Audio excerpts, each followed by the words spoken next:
everyone. I need the podium because I suffer from age-related memory loss. Thank you. So I'm going to talk about some stuff today that, I hope to be thought-provoking. So we all talk about big things, right? So I want to talk today about the outcome of those things. And I want to ask you guys to remember that only the intent matters. Remember that only the impact matters, not the intent. I apologize. I'm a little nervous. I am not the person to ask about things because I know everything and can't remember any of it. So I'm going to talk about some of everything, and I may be all over the place. So the disclaimer is I may say things that some folks may challenge, and I'm okay with that. I may say some things that are questionable, but these things that I say are my true thoughts. So let's start with the small things that society has decided to make a big thing, right? So I have a couple of arrests and one felony conviction. I've worked with parole officers, probation officers.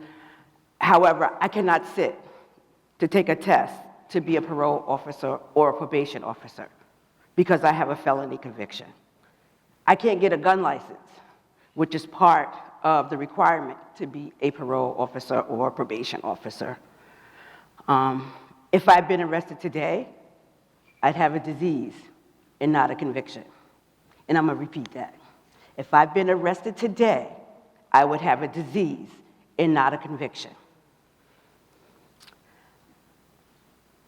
Who knows? I might not be here today. I might be a parole officer or a probation officer out there saving lives, saving families, saving our communities, right? Small thing. It's a small thing, right? Speaking of diseases, another small thing, why can't we call it substance use disorder anymore, right? It is my understanding that the politically correct thing to say is substance use syndrome. Funny, right? Because I've been struggling with this disorder for decades, and now it's a syndrome? Is it because of the color change? Small things. As a parole officer, I would have worked with individuals returning to communities from correctional rehabilitative settings. Small things. These individuals may be ill-equipped to deal with, ill-equipped to actually maintain and sustain life in the streets. This is why post-traumatic prison disorder must be included in the new Diagnostic and Statistical Manual of Mental Health Disorders. When a person is released from prison and does not have a substance use syndrome, they don't qualify for supportive services.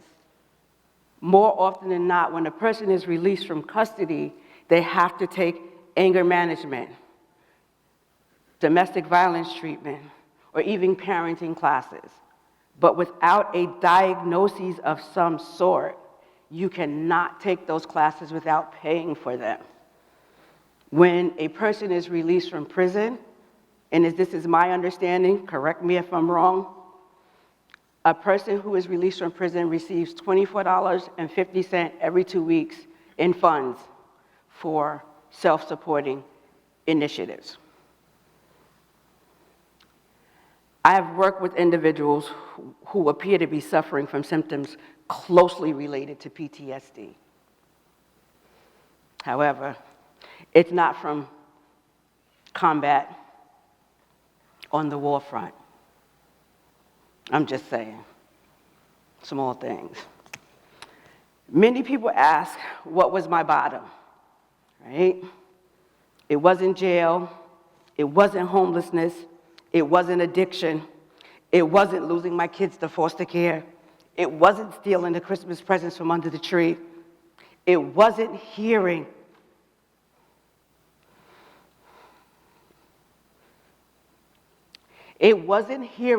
your newborn baby screaming because he's suffering from withdrawal. You want to know what it was? It was 3 generations of my family in the waiting room at Nassau County Correctional Facility. Me visiting my son, and my mother visiting her son.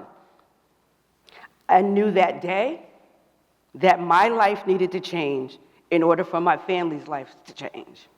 Small things. Okay, all right. So now y'all know I got a felony conviction, right? I spent some time in jail. But that's not the story. The story is one of hope, faith, and endurance. You see, it didn't take all the negative experiences in my life to have me here today. It took the people along the way, right? Like my mom. She prayed for me to go to jail. She prayed constantly for me to go to jail because I learned later on that that's the only time she slept at night because she knew I was saved. Who knew that jail would change my life? Small things. Or my cousin, who has every newspaper clipping, event agenda, trinket, napkin, photograph, ticket stub, or invite of an honor that I was a part of, or even my readings. Let me digress for a moment. I had to go back. So if they had this thing called Reformation back in 1996, I'm not sure that I would have stayed clean and sober or made any subsequent court dates, right? If they're going to continue this Reformation discussion, we may have to have conversations that include mandating people to rehab. We can force people into jail and make them stay, which is a small thing. We can force people into rehab, but we can't make them stay. Small things. Now I go back to the person in the women's program that was instrumental in ensuring a smooth ride to rehab. I had about 30 days clean on the streets. I went into her office and said, I'm going home to get high today. And she said, well, you can't leave. I don't know what she did because I don't remember. It's a little foggy. I ended up in rehab. It was the best 28 days of my life. Then I got a job from a women's program. Somebody hired me, right? And I'm still struggling. I'm still struggling with, do I deserve this? Am I worthy? I still suffered from guilt. I still suffer from loss. I still suffer from PTSD.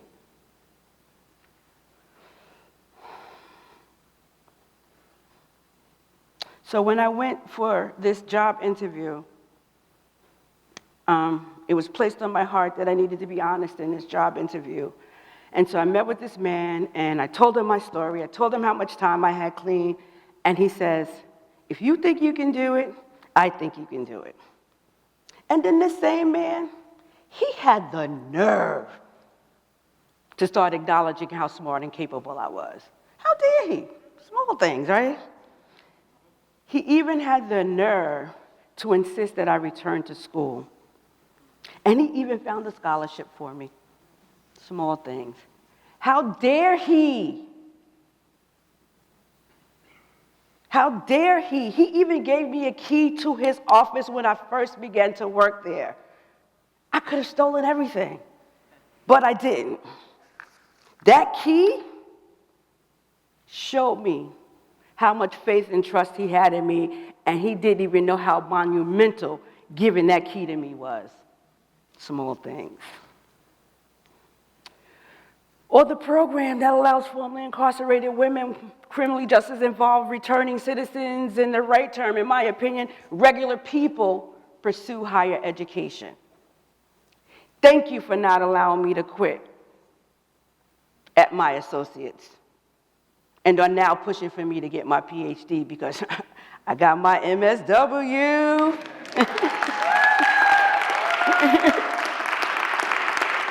Again, small things. Who knew I could do that? I remember clearly being told that I could not go back to college because I had to check the box on the application. Some of you know what that means. Fortunately, that has now changed, but many don't know that. You can get financial aid with a felony conviction if you qualify. Small things. It was not true, as I mentioned earlier.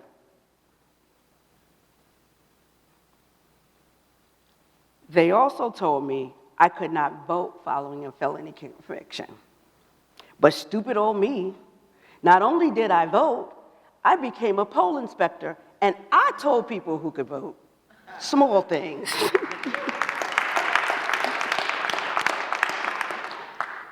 I remember being told to look for a man with a flashy car and a good job because he would be a good man, but I didn't listen to that either.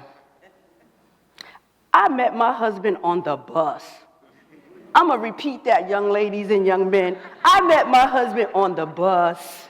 He was on his way to work. 20 years later, we're still together, struggling to make ends meet, but we're together. So let me go back. I told y'all I was going to be all over the place, so I mentioned that I work with men and women coming home following long-term incarceration. I also mentioned that some of my folks were ill-equipped to deal with stressors associated with being home. That can mean so many different things, but I want to talk about one of the small things. And for me, I was a stickler for punctuality, right? My contention was, if you were coming to meet a prospective employer and you showed up late, you were less likely to get that job, right? So first of all, you already got a felony conviction. You got to overcome that, right? And now you're going to show up late, so you probably won't get the job. So the gentleman walks into my office. Now remember, this person has been gone for 27 years. Walks into my office, and I'm like, well, why are you late? And he said, Miss Roberts. I said, don't start. He said, no, Miss Roberts, just hear me out. He said, I was standing on the corner, and that damn hand kept flashing at me. I'm like, what is he talking about? He says, you know, the hand on the box on the pole, it kept flashing. So I didn't know whether I should cross the street or not. Because if I crossed the street when I wasn't supposed to, it could be considered jaywalking. Jaywalking could produce police contact. And police contact could take me back to prison. So I had to stop, think about it, and then I finally asked someone, and they helped me across the street. And that's why I'm here today. That's how I got here. But you know what that made me think of? There are no streets in prison. Small things. Well, I still struggle with things daily. Not big things, but little things. Even being here today, when I told my mom that I was asked to take part in this, and I was like, Mom, but why me? She looked at me and said, why not? Kind of messed me up. So one of the things that I just want you guys to remember, it is the impact and not the intent that matters. Look at the small things that make you special, and everything will be okay. Thank you. Thank you.